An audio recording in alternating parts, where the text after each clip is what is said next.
Hi, I am going to introduce to you the topic of prosocial behavior. The main objective in this module is to introduce to you the concept of prosocial behavior and also to take you through the various theoretical approaches that have been put forth in the field of prosocial behavior. Just imagine a situation, a road where you are going, there is another person walking in the opposite direction. There is a scooterist who zooms in, hits the person who is walking on the opposite direction and zooms past. What is your reaction? You will immediately rush to the person and give some kind of help to him. This is called prosocial behavior, helping others. With expectation and without expectation, there are two different types of help that we can offer or we can understand here. This type of behavior, this type of offering help to others is called prosocial behavior. To define prosocial behavior, it is a voluntary action which is intended to help or benefit another individual where you are not getting any kind of a benefit. There are different types of prosocial behavior, different classifications of prosocial behavior. It could be charity, it could be social service, it could be friendship, it could be cooperation, it could be sharing. But majority of research on prosocial behavior has identified two types of prosocial behavior. They are helping behavior and altruistic behavior. What is helping behavior? It refers to the acts where people help voluntarily and intentionally behave in a way they believe that will benefit others. There is some kind of a benefit, either the person who is helping or the person who is being helped will get a benefit out of the situation. For example, we may donate money to charity because we want to help. At the same time, it also makes us feel good. It not only makes us feel good, but our stature is elevated in the eyes of others also. Then what is altruistic behavior? This is a more specific form of prosocial behavior where help is given to the person without expecting anything in return. This is a voluntary action and not intentional at all. If you provide help to a person, after which you are going to benefit from it, it is a normal issue. People view that to be very normal. But if you help a person without expecting anything in return, a dime in return, then this is an act which deserves a lot of admiration. Even more, when the help you give involves a threat to your own self, to your own self-interest, then the kind of admiration you get is further increased. Prosocial behavior consists of those responses which have no obvious benefits at all for the person who is extending help. In short, it is a broad category that refers to all those acts that are positively valued by the society and also include helping and altruistic behaviors. Helping behavior is nothing but an intentional act. Altruistic behavior is a spontaneous act. Antisocial behavior, you must have heard about this. Where prosocial behavior spreads only good, antisocial behavior is all about bad. It involves doing bad things, it involves damaging relationships, and also it involves interfering with the smooth functioning of the society or the family also. Basically, antisocial behavior involves disobeying rules, hurting others, conflicting with them, and behaving in a very unacceptable manner.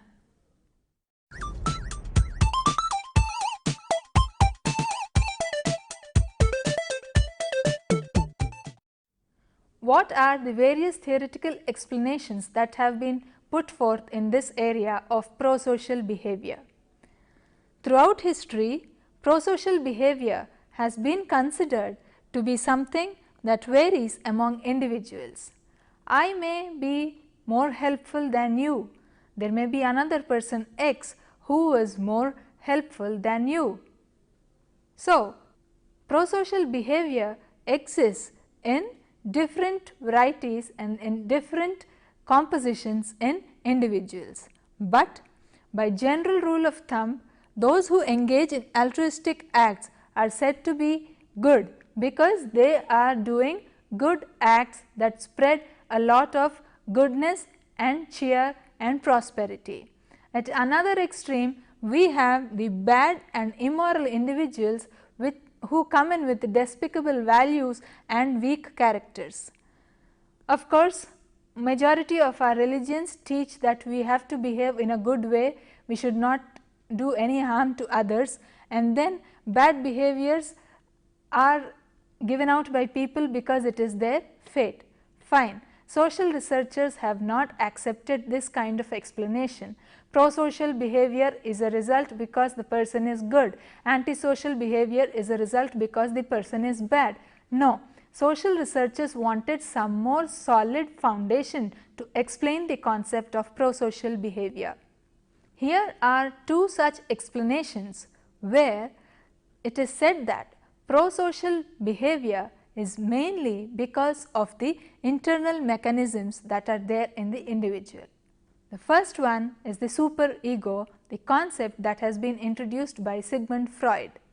As you are aware, there are three personality structures called the id, ego and superego. Id operates basically on the pleasure principle, ego operates basically on the reality principle, but the superego operates on achieving the ideal thing. The child grows up watching his parents.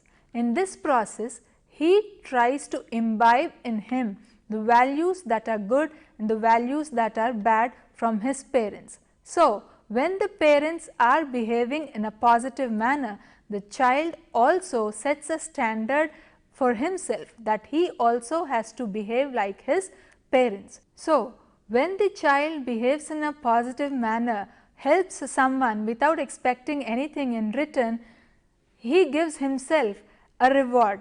This is very gratifying for the child.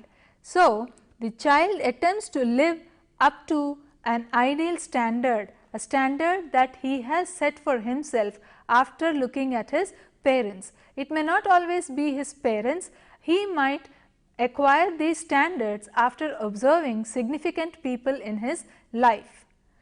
The demands of the superego can be stronger than the demands of the ego. A person may flunk out of school rather than cheat.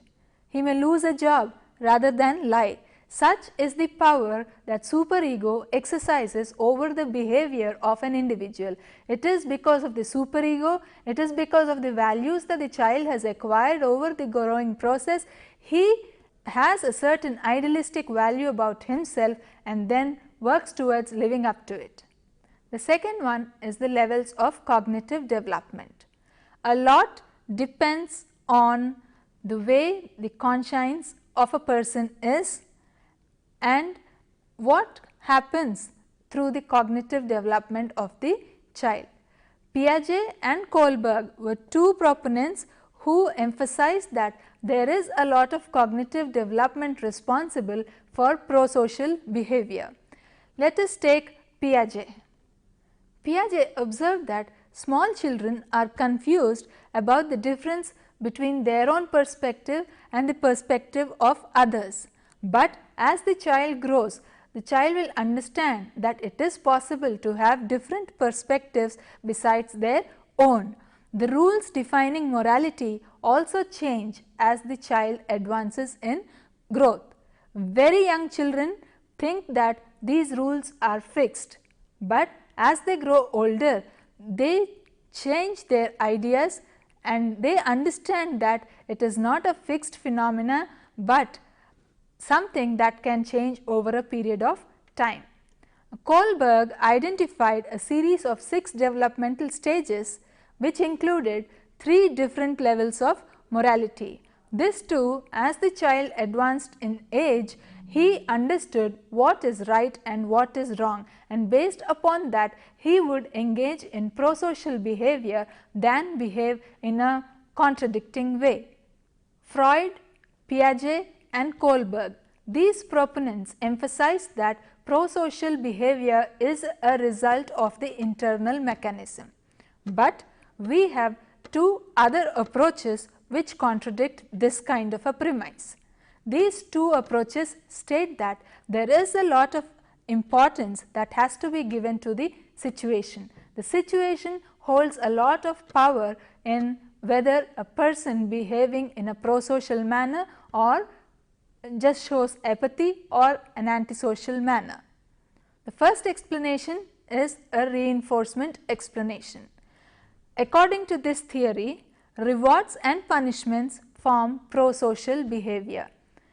When you behave in a positive manner, you are rewarded. When you behave in a negative manner, you are punished. What happens as a result? You will tend to develop the positive behavior and the negative behavior will cease to occur later. From this perspective, we can say that prosocial behavior has occurred because the person has been rewarded in the past for having behaved in the positive manner. With that learning, he is now behaving in a prosocial way. So, altruistic behavior simply depends on the individual's reinforcement history. If he has been praised, if he has been rewarded, he will always tend to behave in a positive manner. He will always tend to do good come whatever may. In addition to direct experience, people are also influenced by expectations about future rewards and punishments, in the sense that when you behave in a positive manner, you might get a chocolate from your mom. When you behave in a prosocial manner, that might lead you to get a increment, it might give you a promotion. So, there is also an expectation out of the prosocial behavior that you give out. Prosocial behavior can be increased or decreased with the help of reward or punishments. The next theory that emphasizes that the situation is the most powerful determinant of prosocial behavior is that of cognitive analysis. There is a lot of cognition, there is a lot of thought process that goes on in the minds of the individuals when they are in a situation where they either have to help or they have to get out of the situation. Latane and Darley have focused on the kind of situation in which some sort of emergency presents the subject with the opportunity either to help or go away. The theoretical question here is that what must be going on in the mind of the helper before he extends prosocial behavior or before he decides to leave the place. So, Latane and Darley have placed a lot of emphasis on the situation as well as the cognition, the thought process that takes place in their mind, which will decide them to act in a prosocial manner.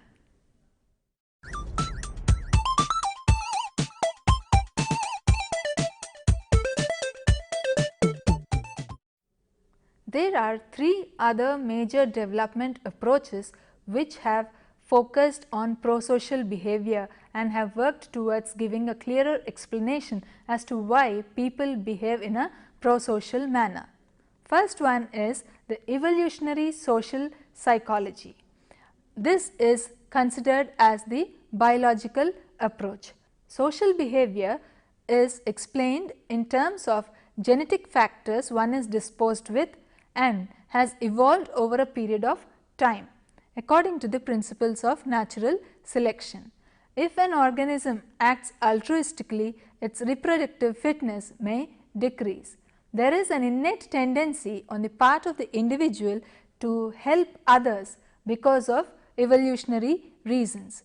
For example, we see prosocial behavior exhibited even by animals, but researchers did not like this kind of an explanation for prosocial behavior. According to this biological approach, prosocial behavior is given to people, those who are very close. This is called kin selection. The closer the people are genetically, more are the chances that help will be extended to them. Then there is the reciprocity norm. According to this premise, if you help me today, I will help you tomorrow. If you help me now, I will help you someone else of yours who is in need of help. This norm of reciprocity refers to the expectation that people have when they help others. If they help others, their chances of getting help from them in the future are going to be high. You must have come across this situation in times of exams. You help me now during the exam, I will help you later when you have to write a tough paper. This is some kind of a tacit bargain that happens between the helper and the helped. Then we have the learning social norms. Simon suggested that people who learnt the societal norms well had a competitive advantage. People are genetically endowed to learn these norms, and one such norm is altruism. The claims of these psychologists are debated. Retrospective explanations, however, do not provide any hard evidence in support of these theories. The second dimension is the social exchange theory. The social exchange dimension, where there are rewards and costs involved in helping. Earlier we saw that there was reward and punishment, but here it is this, in the social exchange theory, it is the reward and cost. People engage in prosocial behavior if they think they are going to get a reward, but if there is a cost involved in it, people would refrain from helping. This social exchange theory maintains that our behavior stems from a very strong desire to maximize our rewards and minimize our costs. So, people always behave in such a way where their rewards are more, their chances of getting the rewards are more, but their expenditure is always kept at a low. If in a given situation there is a lot of risk involved for the helper as well as for the helped, then there is every chance that the person who would otherwise extend help will back out slowly. The social exchange theory is something that is based purely on self-interest. According to these theorists, helping can be rewarding, and that too in three different ways. When you help, it increases the chances that someone else will help you later when you are in need of help, and it will relieve your distress, and it will also bring in a lot of social acclaim or social approval when people come to know that you have acted in a prosocial manner. So, this will be a factor that will increase your self-worth and you start feeling good about it. According to this theorist, helping can be costly. When the costs are ready to be borne by the helper, he will go ahead and help the person who is in need of some kind of help. But when the helper perceives that the costs are really high, he will decrease the amount of help he is giving, or he will not at all give any kind of help. Next one is empathy and altruism. The pure motive for helping is not out of self-interest, but with a strong desire to be of help for that person who is in dire necessity of help. Batson is considered as the proponent of this idea that people help purely out of goodness, and this goodness is there very well in their hearts. He argues that pure altruism will come into play when we put ourselves in the shoes of the person who is suffering. There is a dilemma. The person is in distress, the helper is in the distress. When empathy is very high, when he completely empathizes with the victim, he will go out and help the person all out of his way. But when the empathy is low, there is a chance that he might tell himself, no, this is not the time, let me go away from here.